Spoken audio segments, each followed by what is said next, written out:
ನಮಸ್ಕಾರ, welcome to my channel Anvi journal.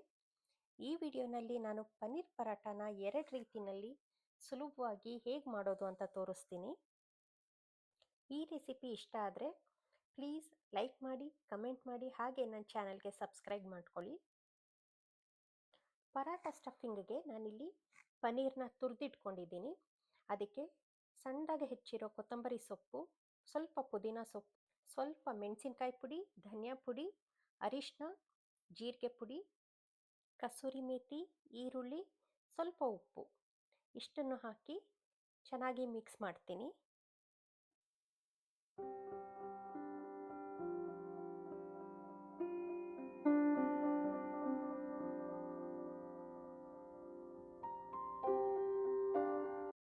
ಗೋಧಿ ಹಿಟ್ಟಿಗೆ ಸ್ವಲ್ಪ ಉಪ್ಪು ಹಾಕಿ ನೀರು ಹಾಕಿ ಚಪಾತಿ ಹಿಟ್ಟು ಹೇಗೆ ಕಲಿಸ್ತೀವಿ ಅದೇ ರೀತಿ ಕಲಿಸ್ಕೊಂಡಿದ್ದೀನಿ.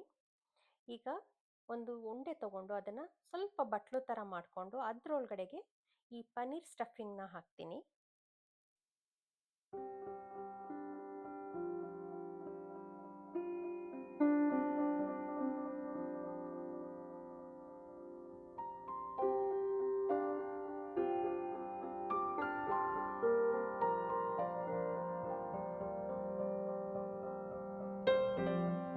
ಸ್ಟಫಿಂಗ್ ಹೊರಗಡೆ ಬರದೇ ಇರೋ ಥರ ಹಿಟ್ಟನ್ನು ಎಲ್ಲ ಕಡೆಯಿಂದನೂ ಕವರ್ ಮಾಡಿ ಅದನ್ನು ಉಂಡೆ ಮಾಡಿ ಇಟ್ಕೊತೀನಿ.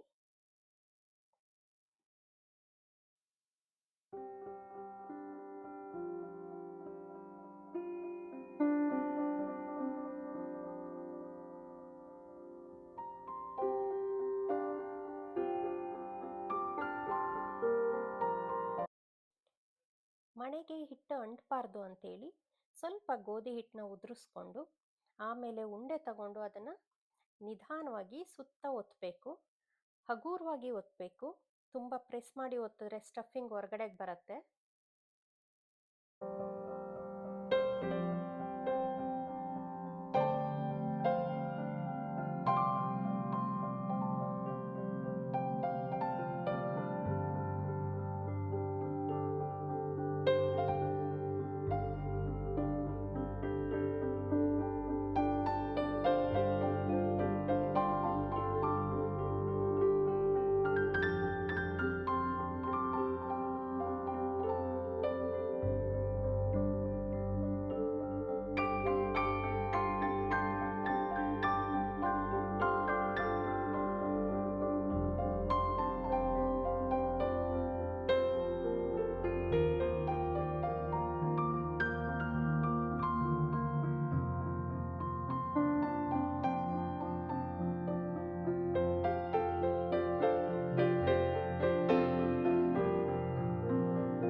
ತವ ಬಿಸಿ ಮಾಡಿ ಅದರ ಸುತ್ತ ಬೆಣ್ಣೆ ಹಚ್ಚಿ ಆಮೇಲೆ ನಾವು ಒತ್ತಿಟ್ಕೊಂಡಿರೋ ಪರಾಟಾನ ತವದ ಮೇಲೆ ಹಾಕಿ ಮೀಡಿಯಮ್ ಹೀಟಲ್ಲಿ ಬೇಯಿಸಬೇಕು.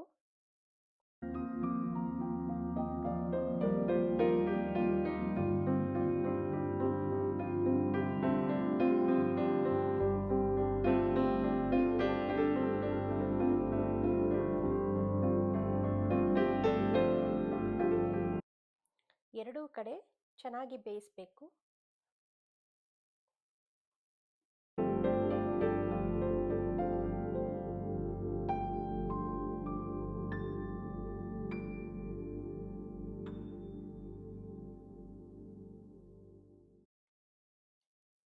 ಇನ್ನೊಂದು ಕಡೆಗೂ ಕೂಡ ಸ್ವಲ್ಪ ಬೆಣ್ಣೆ ಹಚ್ತೀನಿ.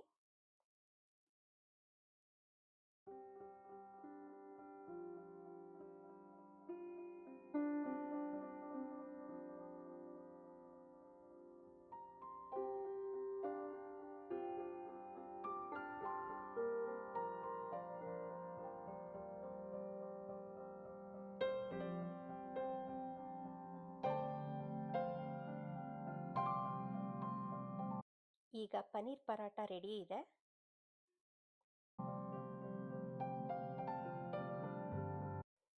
ಈಗ ಟ್ರಯಾಂಗುಲರ್ ಶೇಪಲ್ಲಿ ಪರಾಟ ಹೇಗೆ ಮಾಡೋದು ಅಂತ ತೋರಿಸ್ತೀನಿ.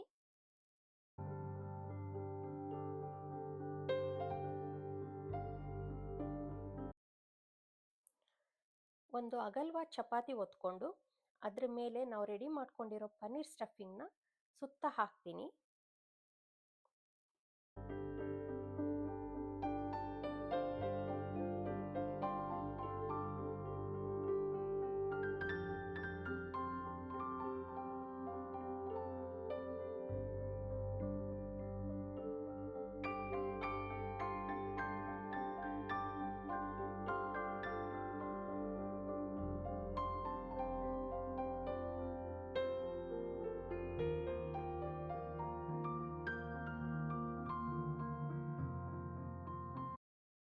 ಒಂದು ಚಾಕು ತಗೊಂಡು ಆ ಚಪಾತಿನಲ್ಲಿ ಒಂದು ಕಾಲು ಭಾಗ ಮಾತ್ರ ಕಟ್ ಮಾಡಿ ಅದನ್ನು ಟ್ರಯಾಂಗುಲರ್ ಶೇಪಲ್ಲಿ ನಾನು ಮಡ್ಚ್ತೀನಿ.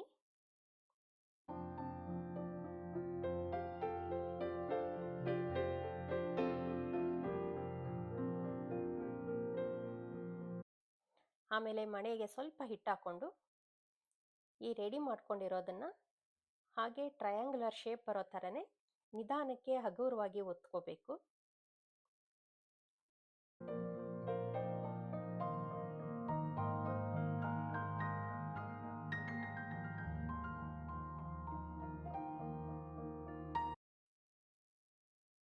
ತವಾ ಬಿಸಿ ಮಾಡಿ ಅದಕ್ಕೆ ಸ್ವಲ್ಪ ಬೆಣ್ಣೆ ಹಚ್ಚಿ ಈ ಟ್ರಯಾಂಗುಲರ್ ಶೇಪಲ್ಲಿ ಒತ್ಕೊಂಡಿರೋ ಪರಾಟನ ಅದ್ರ ಮೇಲೆ ಹಾಕಿ ಮೀಡಿಯಮ್ ಹೀಟಲ್ಲಿ 2 ಕಡೆ ಚೆನ್ನಾಗಿ ಬೇಯಿಸಿದ್ರೆ triangular shape paneer paratha ready.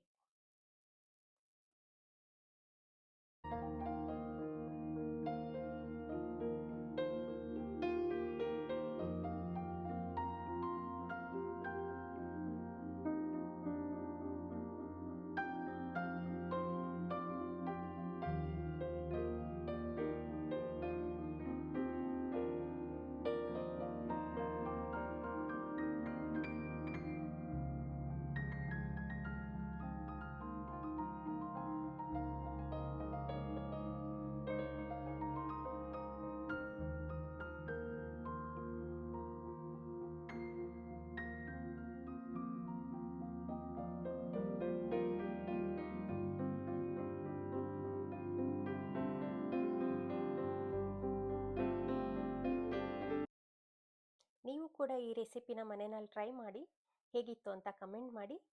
Thank you.